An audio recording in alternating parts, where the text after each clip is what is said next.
ஏசாயா அதிகாரம் 59. இதோ, ரட்சிக்க கூடாதபடிக்கு கர்த்தருடைய கை குறுகி போகவும் இல்லை, கேட்க கூடாதபடிக்கு அவருடைய செவி மந்தமாகவும் இல்லை. உங்கள் அக்கிரமங்களே உங்களுக்கும் உங்கள் தேவனுக்கு நடுவாக பிரிவினை உண்டாக்குகிறது. உங்கள் பாவங்களே அவர் உங்களுக்கு செவி கொடாதபடிக்கு அவருடைய முகத்தை உங்களுக்கு மறைக்கிறது. ஏனென்றால் உங்கள் கைகள் இரத்தத்தாலும் உங்கள் விரல்கள் அக்கிரமத்தாலும் கரைப்பட்டிருக்கிறது. உங்கள் உதடுகள் பொய்யை பேசி உங்கள் நாவு நியாயக்கேட்டை வசனிக்கிறது.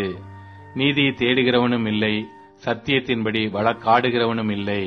மாயையை நம்பி அபத்தமானதை பேசுகிறார்கள், தீமையை கற்பம் தரித்து அக்கிரமத்தை பெறுகிறார்கள். கட்டு விரியனின் முட்டைகளை அடைகாத்து சிலந்தியின் நெசவுகளை நெய்கிறார்கள்.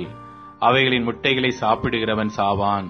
அவைகள் நெருக்கப்பட்டதேயானால் விரியன் புறப்படும். அவைகளின் நெசவுகள் வஸ்திரங்களுக்கு ஏற்றவைகள் அல்ல. தங்கள் கிரியைகளாலே தங்களை மூடிக்கொள்ள மாட்டார்கள்.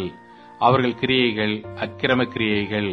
கொடுமையான செய்கை அவர்கள் கைகளில் இருக்கிறது. அவர்கள் கால்கள் பொல்லாப்பு செய்ய ஓடி குற்றமில்லாத இரத்தத்தை சிந்த தீவிரிக்கிறது. அவர்கள் நினைவுகள் அக்கிரம நினைவுகள். பால் கடிப்பும் அழிவும் அவர்கள் வழிகளில் இருக்கிறது. சமாதான வழியை அறியார்கள். அவர்கள் நடைகளில் நியாயமில்லை. தங்கள் பாதைகளை தாங்களே கோணலாக்கிக் கொண்டார்கள். அவைகளில் நடக்கிற ஒருவனும் சமாதானத்தை அறியான். ஆதலால் நியாயம் எங்களுக்கு தூரமாயிருக்கிறது, நீதி எங்களை தொடர்ந்து பிடிக்காது. வெளிச்சத்துக்கு காத்திருந்தோம், இதோ இருள். பிரகாசத்துக்கு காத்திருந்தோம், ஆனாலும் அந்த காரத்திலே நடக்கிறோம். நாங்கள் குருடரைப் போல் சுவரை பிடித்து கண் இல்லாதவர்களைப் போல் தடவுகிறோம். இரவில் இடறுகிறது போல பட்ட பகலிலும் இடறுகிறோம். செத்தவர்களைப் போல் பால் இடங்களில் இருக்கிறோம்.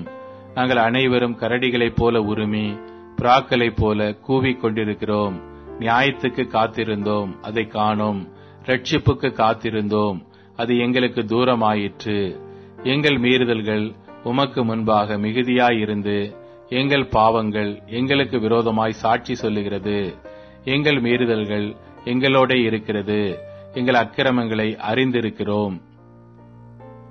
கர்த்தருக்கு விரோதமாய் துரோகம் பண்ணி பொய் பேசி எங்கள் தேவனை விட்டு பின்வாங்கினோம். கொடுமையாகவும் கலகமாகவும் பேசினோம். கள்ள வார்த்தைகளை கற்பம் தரித்து இருதயத்திலிருந்து பிறப்பிக்க பண்ணினோம். நியாயம் பின்னிட்டு அகன்றது, நீதி தூரமாய் நின்றது. சத்தியம் வீதியிலே இடறி யதார்த்தம் வந்து சேர மாட்டாமற் போகிறது.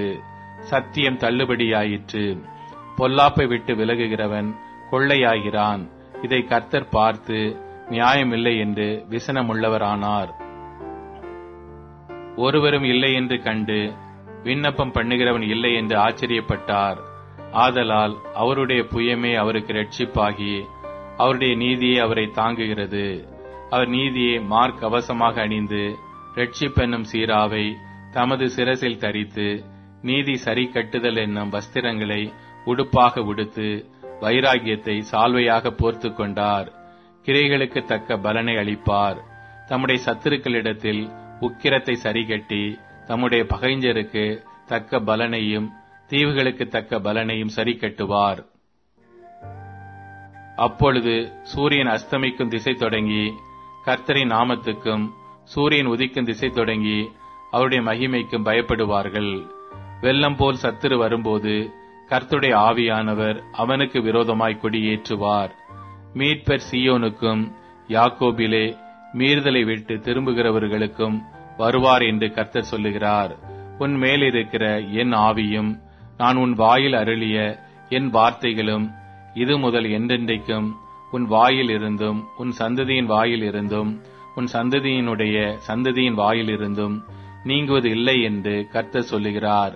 இது எனக்கு அவர்களோடு இருக்கும் என் உடன்படிக்கை என்று கர்த்தர் சொல்லுகிறார்.